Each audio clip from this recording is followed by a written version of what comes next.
Before we begin, a quick content warning. Paranormal Pajama Party is a podcast about scary stories and legends, but there's nothing scarier than the patriarchy. When discussing tales in which women are often the villains, we'll have to unpack some stories in which women are the victims. This episode contains the usual amount of cursing and brief mentions of torture and capital punishment. Please be advised. If you were nervous to press play on this episode in case bad things happen to animals, please breathe easier. I swear to you, here and now, that I will never talk about animal abuse, violence against animals, or animal death on this show. I'll chat about horrible things that happen to human beings, sure, but never to animals. It's probably something I need to talk about with my therapist, but that's my line in the sand. Part of what we're talking about tonight on the podcast is familiars, little creatures who go out and do a witch's bidding. For example, if I was a witch and you were my familiar, I'd tell you to scurry into your favorite podcast app and give Paranormal Pajama Party a 5-star rating or review. I'm not a witch, and you're probably a person, but I hope you'll consider doing it anyway to help other listeners find the show. Thanks! The following is an excerpt from Mary Shelley's article on ghosts. A gentleman journeying towards the house of a friend, who lived on the skirts of an extensive forest in the east of Germany, lost his way. He wandered for some time among the trees when he saw a light at a distance. On approaching it, he was surprised to observe that it proceeded from the interior of a ruined monastery. Before he knocked at the gate, he thought it proper to look through the window. He saw a number of cats assembled round a small grave, 4 of whom were at that moment letting down a coffin with a crown upon it. The gentleman, startled at this unusual sight, and imagining that he had arrived at the retreats of fiends or witches, mounted his horse and rode away with the utmost precipitation. He arrived at his friend's house at a late hour, who sat up waiting for him. On his arrival, his friend questioned him as to the cause of the traces of agitation visible in his face. He began to recount his adventures after much hesitation, knowing that it was scarcely possible that his friend should give faith to his relation. No sooner had he mentioned the coffin with the crown upon it than his friend's cat, who seemed to have been lying asleep before the fire, leapt up, crying, "Then I am king of the cats!" and scrambled up the chimney, and was never seen more.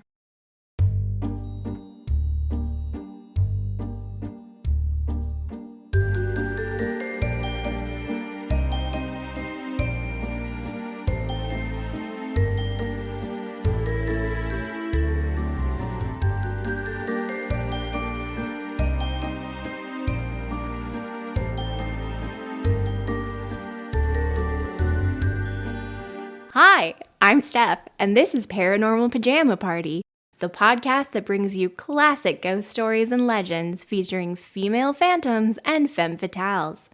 Together, we'll brush the cobwebs off these terrifying tales to shed some light on their origins and learn what they can tell us about the deep-rooted fears society projects onto women. So, as a charming little control freak who hates surprises of any kind, I had this season all planned out before I started recording anything. I knew exactly which subjects I was going to talk about and in what order I was going to talk about them, and everything was all set. It was perfect and color-coded. But as I've been researching episodes for the podcast, certain themes keep cropping up again and again. And it turns out my inner nerd is stronger than my inner control freak, because it's been sort of impossible not to follow the red yarn that connects the thumbtacks between the stories I've been telling you. So tonight's episode deviates from my original strategy a little bit, because there isn't a specific female monster or ghost or evil mythical creature we're talking about. But you know what they say about the best laid plans of mice and men. Actually, this week's slumber party guest loves mice. This guest is the cat's pajamas. This guest is also literally a cat in pajamas. Please picture that. It is very cute. Tonight, I want to talk about cats and women, cats and magic, cats and Satan, and how all those things came to be wrapped up in one big spooky-ooky whisker-wearing mess. I started to think about this during the episode on the boarded window, which, as you'll remember, involves both a woman and a really, really big cat. But cats popped up again when I was researching the old hag, too. There are folktales in the US and Europe that accuse cats of stealing babies' breath while they sleep, and sometimes the mare can take the form of a cat. And then I rewatched the movie Alien, which has Ripley saving Jonesy the cat, and I started to get all twitchy. I was thinking about 3 things. The first is that for some reason, in Western culture anyway, there's this weird stereotype that dogs are boys and cats are girls. Not literally, obviously, but they are coded that way in society. Cats are called her, and dogs are called him. Even though I know that most orange cats are male, I've caught myself calling a neighborhood ginger tabby a sweet girl before. What is that about? The second thing I was thinking about is another stereotype, and this one seems to be global, which is that cats are somehow evil. Please don't get me wrong, I have 2 cats and I love them dearly. I love them because they're a little bit evil. They're full of knives and they're always looking at invisible stuff right behind me. They're sometimes unhinged and sometimes straight up rude. But I also grew up in a culture where a black cat crossing your path was bad news, and in which every witch, from the 3 in Macbeth to Sabrina, has a cat. And they're always cuddling up to some nursing home resident who's about to die, like some kind of adorable harbinger of doom. And finally, I couldn't stop thinking about how weird it is that I hear cat-related phrases and idioms about women all the time, but I hardly ever hear them about men. Women are catty or sex kittens or cougars. We have pussies, we start catfights with other women, or we purr seductively. Men can be called pussies, but that seems to be about gender roles and not literal cats. If you're about 90 years old, you might describe a male player as a tomcat, I guess. And men can be scaredy cats, copycats, walk down cat walks, but so can people of any gender. When applied to women, these feline phrases are usually sexual. Pair a cat and a woman and you get Catwoman, a sexy cat burglar.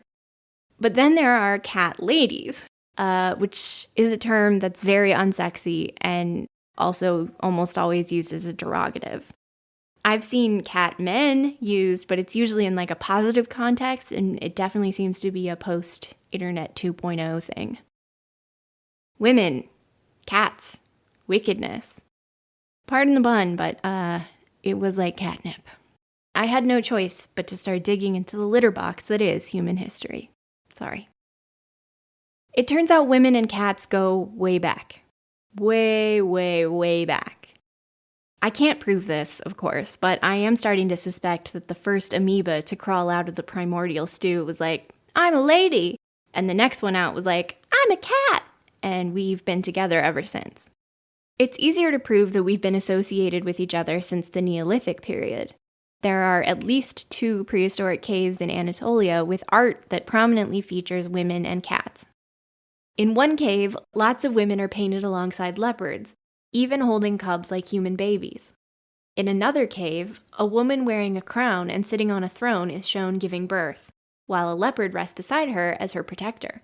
This cave, incidentally, is covered in stalactites that look a lot like breasts, and the early people living there painted what would have been the nipples black and red. Make your own stalactite joke here because I am classier than that. There's a pretty obvious connection in these paintings to motherhood and cats, and that only gets stronger as we fast forward a bit through time to Sumeria, the earliest known civilization in Mesopotamia. If the extent of your knowledge of Sumerian religion is that they worshipped Gozer the Gozerian, A, we can absolutely be friends, and B, unfortunately, Ghostbusters has led you astray. There isn't a real-life Gozer, which is good news for the people of New York, but the Sumerians were into a goddess named Inanna, who was sometimes known as Ishtar. Inanna was a goddess of both war and love. Although she was a fertility goddess, she was not a mother goddess.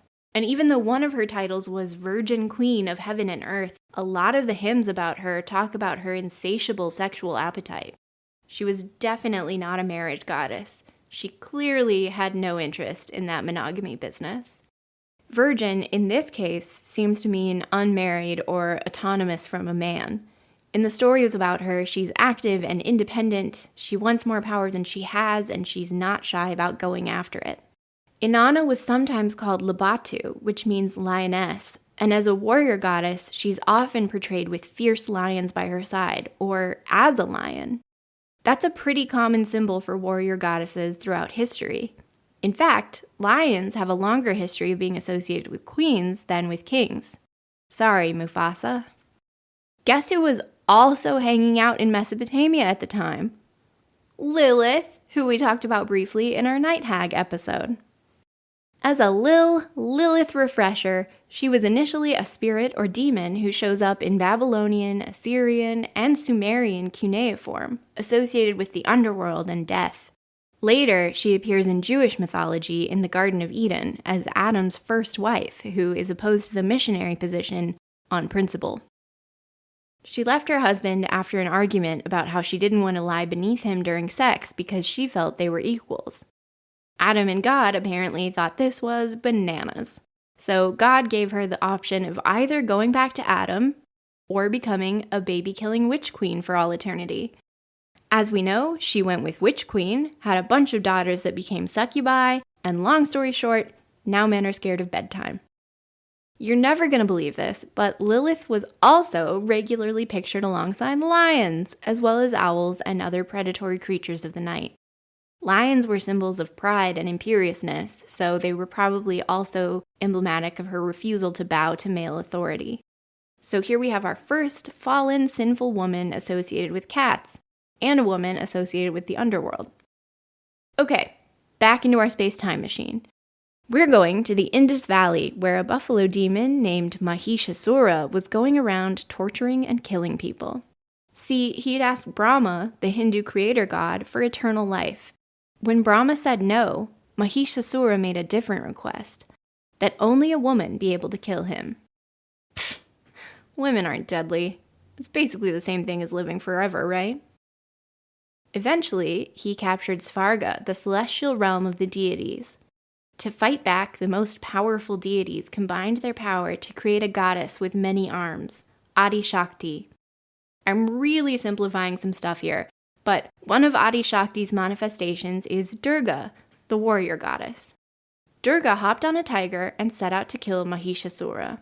He took on many different forms, but Durga killed him each time until finally he was slain by a woman and her very big cat.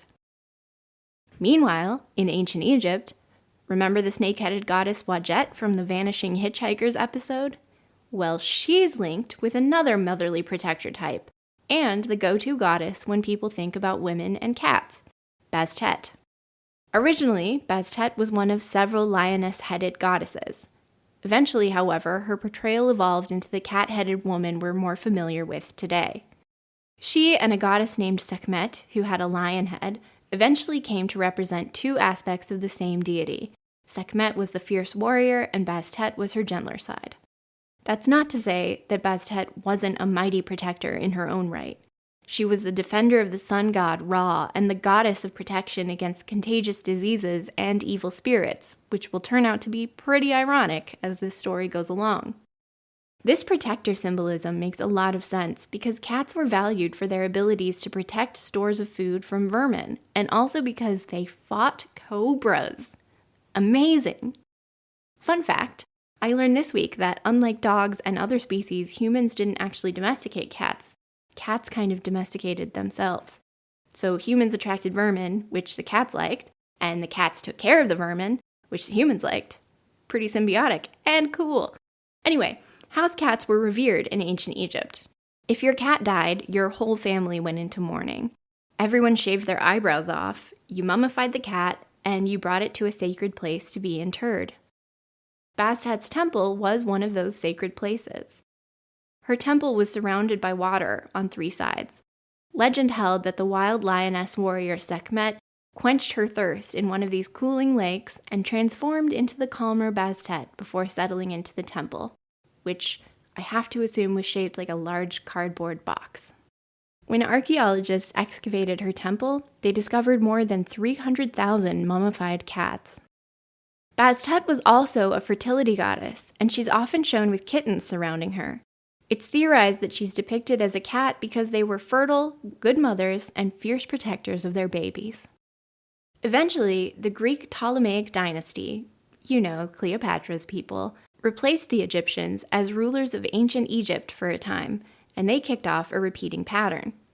Like any of us trying to understand a new concept, the ancient Greeks could best wrap their brains around the Egyptian deities by comparing them to something they already knew. In this case, Bastet sort of morphed or syncretized into the Greek goddess Artemis.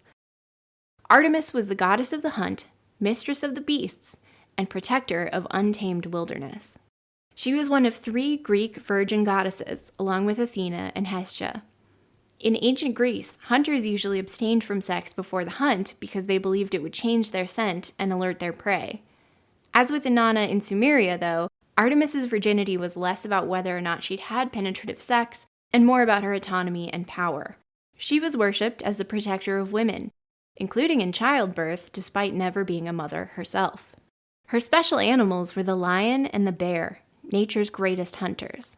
Although, I gotta say, I've been watching a lot of videos of bears on swing sets lately, and I'm not convinced they're not just big, dangerous goofballs. Artemis was known as the goddess who moved silently by night, and she could transform into, you'll never guess, a cat. There's another ancient Greek goddess that bears mentioning at this point, even though she's much more of a dog person, and that's Hecate. Her origins are a little murky. Some scholars think she's simply another aspect of Artemis. Where Artemis stood for purity and female strength, Hecate embodied the goddess's darker elements: magic, nighttime dealings, and an association with the underworld. She may also have been another syncretized ancient Egyptian goddess, this time the frog-headed Hecate. She had a large cult following in Asia Minor, not too far from those Neolithic Anatolian caves full of paintings of powerful women. Like Lilith, Hecate deserves a full episode eventually. The quick version is that she was a protector and mother goddess with rulership over earth, sea, and sky. She's giving me flashbacks to our Rusalka episode because she was a goddess of liminal spaces, temple entrances, city gates, crossroads. You know, the kind where you sell your soul to the devil so you can play guitar, or maybe the kind where you transform into a cursed headless mule in Brazil. That liminal space or between worlds thing makes sense because she was also a chthonic goddess, meaning a goddess of the underworld. Virgil called Hell's entrance Hecate's Grove, and she could unlock the gates of death with the key she was often depicted holding. Beyond the underworld and the spirits of the dead, Hecate also became connected with potions, magic spells, and witchcraft. As I mentioned, she was a known dog lover, often shown with a big black dog by her side. She was regularly portrayed with polecats, a ferrety-looking weasel, red mullet fish, which are known to eat corpses, frogs, because they could cross between 2 elements as she could, horses, and, you guessed it, cats. Although they don't appear as frequently as dogs, she was sometimes depicted on coins and in artwork with lions at her side. So as you can see, we've got this long history of powerful female deities being portrayed either with cats or as cats. And I haven't even mentioned the Norse goddess Freya, whose chariot was pulled by 2 cats. These ladies aren't quiet, demure types. These are autonomous women whose power rivaled or exceeded that of their male peers. They were warriors and guardians. They were mothers who could be gentle and caring, but always fiercely protective, and they were champions of women. But these cat goddesses and demons also had dark connections to some of the scarier elements of the universe: nighttime, death, poison, ghosts, and hell itself. They were, if I say so myself, pretty fucking metal.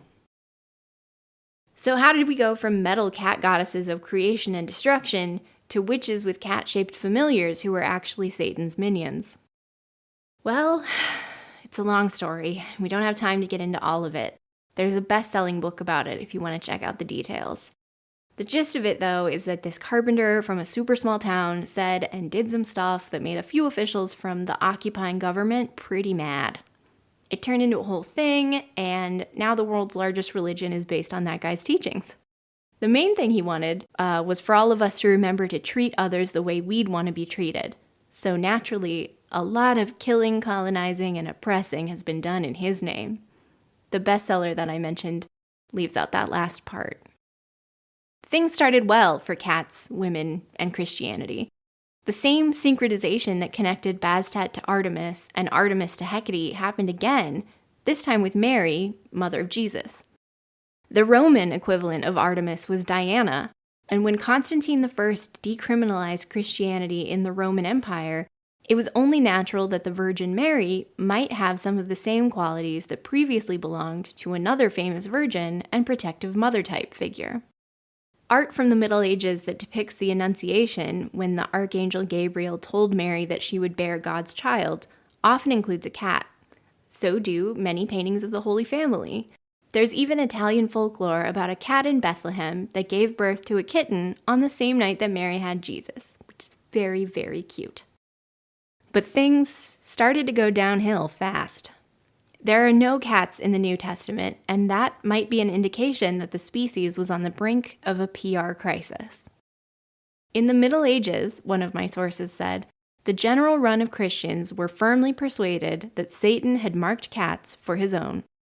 Christianity could only grow by converting people away from their original religions, and the clergy told people that their old pantheistic gods were actually devils, leading them away from the one true God.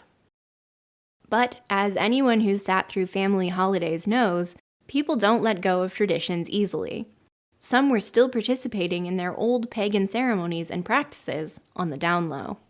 The medieval Christian church put as much emphasis on demons as it did on saints, and that made sense to people. Belief in witchcraft was fairly universal at the time, and it seemed much more likely that you'd have a run-in with the neighborhood witch than come across an angel on your way to work in the morning. That same source said, the devil was ever watchful over his own and saw to it that at least one competent witch was provided for every parish. Now we've got a culture of people who are terrified of witches, aware that some of their neighbors are still sneaking around doing secret pagan rituals, and being told by authority figures that the old ways are straight from Satan himself. With such a strong association with the old religions, it's little wonder that cats started to be viewed with suspicion. It should be noted that as a species, they weren't really doing themselves any favors. Cats are weird. In Edo period Japan, cats weren't thought to be witches, but they were a type of yokai, supernatural entities. Japanese folklore is full of kaibyo, which translates to strange cat. For example, nekomata are domestic cats who grew old and transformed into giant, two-tailed monsters. They ran away to live in the mountains, but they'd emerge disguised as old women, of course, to trick people so they could kidnap and eat them. Another kind, the bakeneko, can also shapeshift, as well as speak in the human tongue, curse or possess people, raise the dead, or dance around with napkins on their heads. What the hell, Japan? Anyway, you can see why, even without the associations with the Greek underworld or demonic feminists, cats can be a bit spooky. Their irises change shape in the dark, they walk silently, they hunt at night, they're not shy with their teeth and their claws, and they'll even lick blood if given the opportunity. Sometimes when you pet them, static electricity makes sparks fly off their fur. But cats' biggest issue is the thing that endears them the most to cat lovers. They're kind of jerks. They can be super loving and cuddly, of course, but they can also be aloof, mysterious, and fickle. For some of us, that just adds to their charm.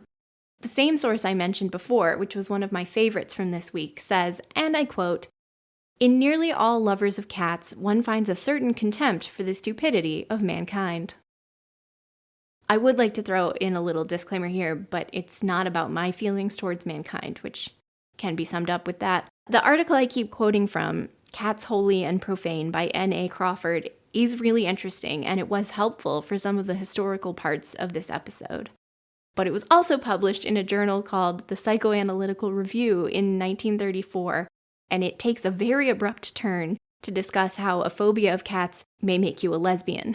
So, while I enjoyed the beginning, I do have to say that it hasn't aged well. It was especially startling because I just read this more recent article by a lesbian author that began by joking that you can't be a lesbian without owning a cat.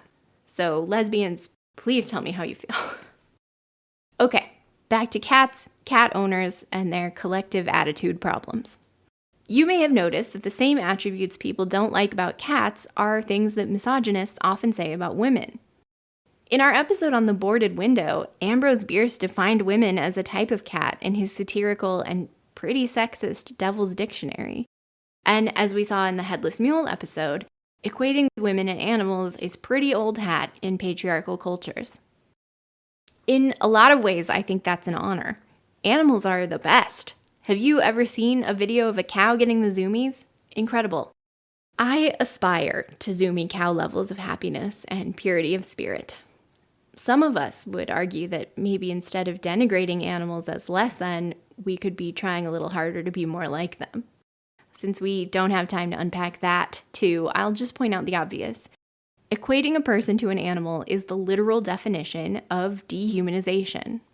It's a mental shortcut for women-hating assholes to avoid acknowledging a person's complexity and individualism, which in turn makes it easier for them to engage in horrific, discriminatory acts without considering the consequences for the actual human beings involved.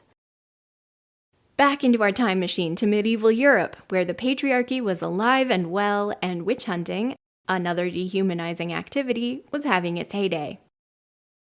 Women who were deemed threatening or who deviated from social norms were accused of witchcraft and subjected to extremely harsh interrogations and trials. And as a result of these interrogations, which we can pretty much equate to torture, accused witches would often admit to having a familiar. The idea of a familiar wasn't new. After all the cat goddesses we just ran through had them. Witches had them too. They acted as protectors for witches as they gained new powers or assistants to help with spells and evil deeds. They were pretty handy little guys. They'd help diagnose illnesses, root out the source of a curse, find lost objects, and hunt treasure. Some enterprising magicians would summon them and then lock them into bottles, rings, or stones to sell them as charms for luck in gambling, love, or business. This was technically not witchcraft because they weren't wicked spirits, you see. Capitalism's fine, being a weird lady is not. By the way, it's important to point out that some of the accused witches during this time were women of color practicing their indigenous traditions, many of which also include familiar animals or spirits. And boy howdy, was practicing an indigenous tradition at this time a good way to get accused of witchcraft in an extremely xenophobic environment. Familiars could take on any number of forms, sometimes even that of a human, but they were most commonly small animals, including dogs, rats, ferrets, birds, frogs and toads, rabbits, and, say it with me, cats! Courts heard a lot of evidence associating cats with witches and Satan. In fact, Agnes Waterhouse, one of the first women executed for witchcraft in England, confessed to having a familiar in the form of a cat named Satan. Satan the cat was later transformed into Satan the toad, by the way, and I think that's a great name for a toad. Cats were blamed for turning beer sour, wrecking ships, producing disease, desecrating crucifixes, and even leading armies. Crawford says one theologian said all cats served 7 masters for 7 years each and then carried the last one to hell with them. Protestants even told their congregations that the Pope traveled around in the form of a cat, which beats the pants off the Pope-mobile. Women were being executed by the state, and their satanic emissaries, cats, were not faring much better. I'm not going to get into it. If you want the details, some of the sources in the show notes talk about it. Suffice it to say that medieval and even Renaissance Europe were not good times to be a cat. When the Puritans came to the New World, they brought with them those same attitudes towards both cats and women. The Pilgrims were especially disturbed by the qualities that made cat goddesses so powerful millennia before. They saw cats as an erotic symbol, an evil mother who had sold her soul to Satan. In other words, writes Crawford, the cat typifies the specifically sexual character in woman, which, to any Puritan civilization, is evil. Cue the witch trials of the 17th century. To this day, there are superstitions in the United States that can be traced directly back to witch hysteria. Some people still get nervous when a black cat crosses their path, which the Puritans would have told you is because it's just marked your way with the sign of Satan.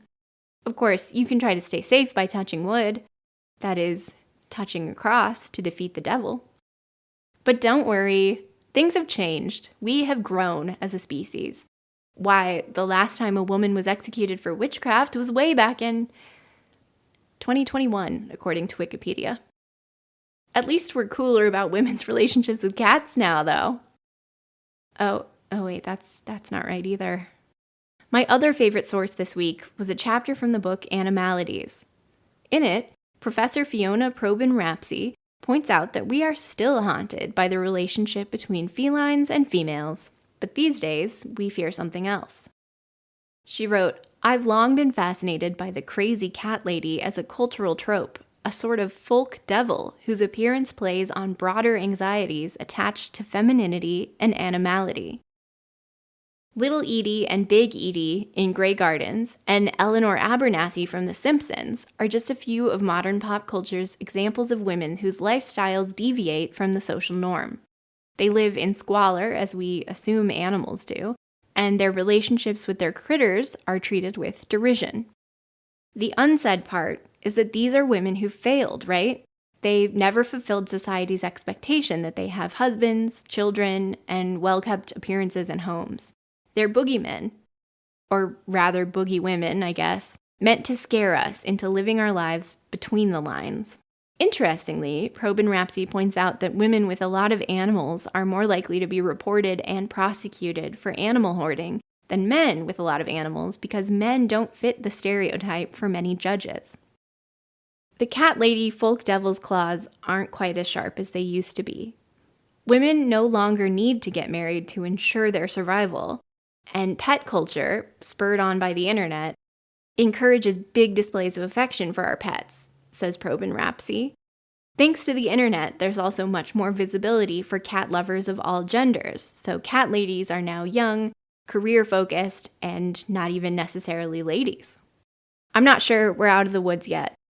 When Time magazine named Taylor Swift its 2023 Person of the Year, she asked to pose on the cover with her cat. And even though Taylor's, successful enough to be named Person of the Year, some people still wanted to talk about how sad it was that she's posing with her cat. But now that I'm looking at the cover again, it's a picture of a beautiful woman and her cat. And all I can see is power.